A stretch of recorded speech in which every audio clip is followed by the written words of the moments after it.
So, should you buy Breath of the Wild in 2025? Even years after the game's release, this game continues to set the standard for exploration and freedom. But with Tears of the Kingdom out, is it still worth playing? Or has it been completely overshadowed? Let's break it down and find out if it's still worth your time.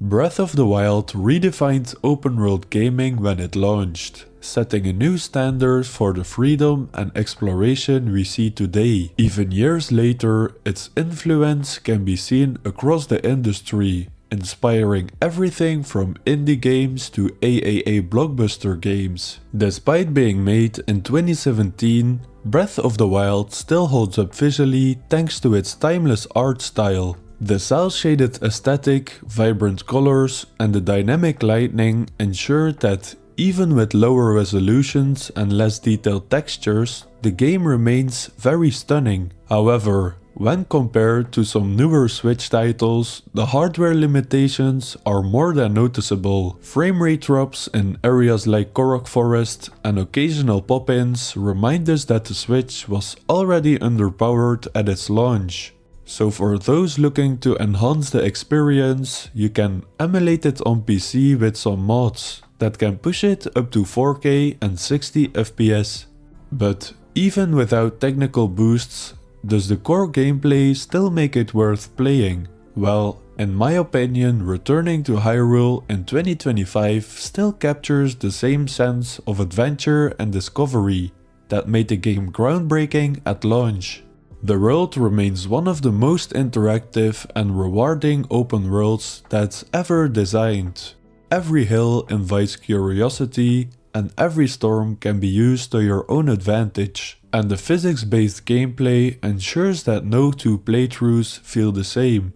But after years of innovation in the open world design, some aspects can feel a bit dated. Like the lack of traditional dungeons, the repetitive shrine aesthetic, and a somewhat empty overworld in certain areas. These areas stand out more when compared to games that have built upon Breath of the Wild's formula. Yet, despite these minor shortcomings, no other game has replicated the magic of its exploration. One of the strongest features in the game is the physics-based mechanics. The ability to chain elemental effects, manipulate the environment, and use tools like the magnesis and stasis keep the combat and exploration engaging. You also have some other features like weapon durability, which remains divisive, and enemy variety feels limited compared to newer RPGs. Despite these things, the combat is still fluid and rewarding. And this entry in the Zelda franchise took a minimalist approach to storytelling. It relied on environmental clues, scattered memories, and player-driven exploration to uncover its lore. While this approach was refreshing and immersive at launch, modern open-world games and even Tears of the Kingdom have since delivered more structured narratives with deeper character development. The fragmented nature of Breath of the Wild story can still be engaging for new players, especially if you enjoy piecing the lore together at your own pace. But compared to the richer world building and expanded character arcs in Tears of the Kingdom, some may find Breath of the Wild storytelling a bit too sparse. But that said, Zelda's memories, the downfall of Hyrule, and the mystery of the ancient Sheik technology still carry an emotional weight that makes it worth the experience. When you think of Breath of the Wild shrines, they're kind of a mixed bag, right? On one hand, they're still a pretty genius idea. Quick physics-based puzzles that you can tackle on the fly. And honestly, I loved the design and they were satisfying to solve, even years later. The problem though is that a lot of them start to feel the same after a while. I mean, there's only so many activate this mechanism to unlock a door puzzles that you can do before it starts to feel a little repetitive. And another little criticism is that they all kind of look the same.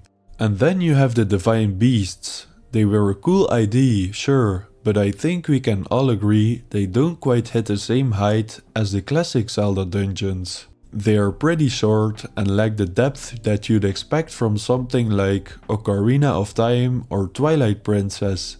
I mean, yeah, you got to pilot these massive creatures, which is awesome, but the puzzles and the environments don't leave the same lasting impression.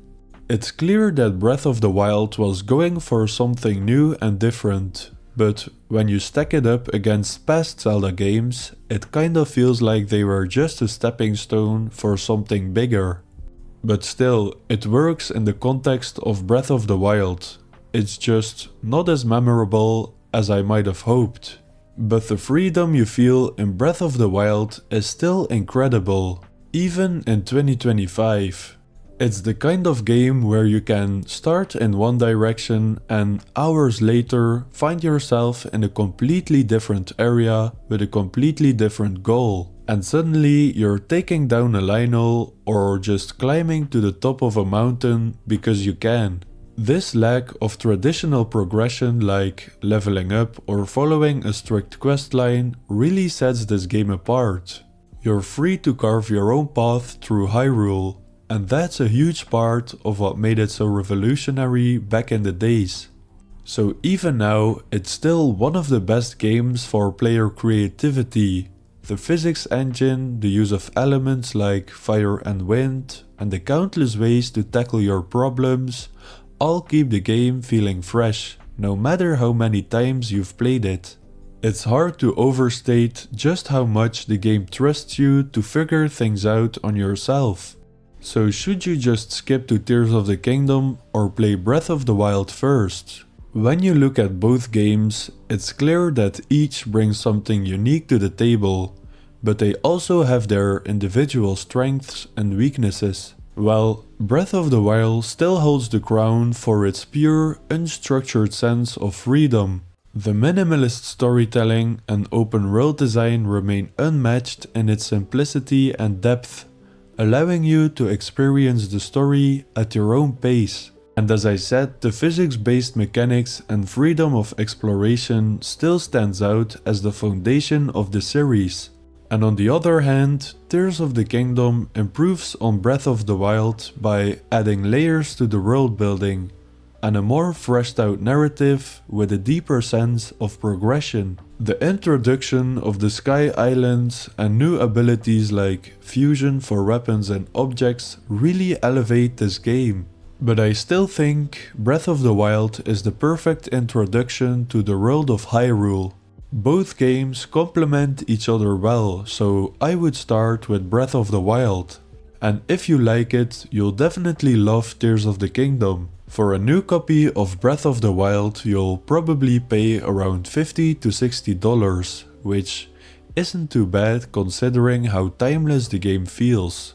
And it's out for a few years now, so maybe there's an opportunity to grab it at a lower price. Sales on the Nintendo eShop or platforms like Amazon can often drop the cost, especially during seasonal events or special promotions. And if you're okay with buying used copies on eBay or GameStop, you can save some more money with the price dipping under $40.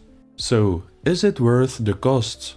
In my opinion, absolutely. For anyone who owns a Switch already, the investment is still well worth it. And with the constant popularity of the game, its replay value holds strong.